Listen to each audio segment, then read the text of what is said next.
Well, howdy there, Internet people. It's Belle again. So today, we're going to talk about Trump, his friends, more charges, and what it means. Trump was successful in delaying most of his many entanglements long enough for them to be rendered moot by the outcome of the election. His friends haven't been so lucky. That fact might have more of a bearing on the future than we might expect. Sometimes it's events that are just below the surface of the big headlines that shape larger events without us realizing it. One of those events is playing out and just had another development in Wisconsin.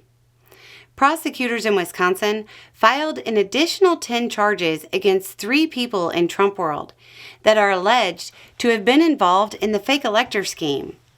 Jim Troupis and Kenneth Chesebro are both attorneys for Trump or advised the campaign. Mike Roman was the director of the Election Day operations in 2020. Initially, they were charged with 1 felony count in the state. Now, they have 11.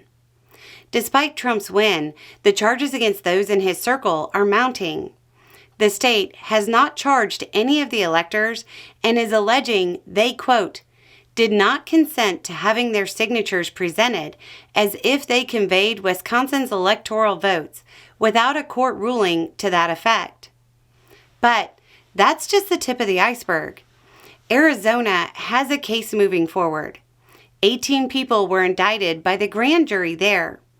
There has been 1 guilty plea and 1 deal that included cooperation in exchange for dismissing the charges. Currently, the rest are set to go to trial in 2026. Despite all of the issues and delays with the case in Georgia, and a likelihood that the case against Trump will be put on hold until after his term, that isn't necessarily true for his co-defendants. 19 people were charged in that case. 4 of them have entered guilty pleas, though it looks like Chesebro is trying to withdraw his. Out in Nevada, there's a case against Trump allies that may need to be refiled due to venue issues. The Attorney General seems willing to do that. In Michigan, the state has a case slowly moving forward against more than a dozen people involved in an alleged fake elector scheme there. That wouldn't get moving until next year, though, if a judge allows it to move forward. So, why does any of this matter? Some of these charges are serious. All of these developments will play out in the press. Trump's current allies will see the events play out, and it might influence their behavior.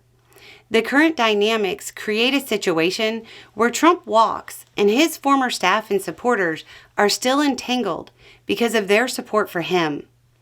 The current team might see the former team and grow concerned. There's also the fact that Trump's administration is likely to be plagued by headlines and revelations related to these events. Some of the anticipated trials are scheduled to play out during the midterms campaigns. So, as much as large parts of the country would like to put 2020 in the rear view, that doesn't seem likely for a while, and the fallout is still going to be shaping events for at least a couple more years. Anyway, it's just a thought. Y'all have a good day.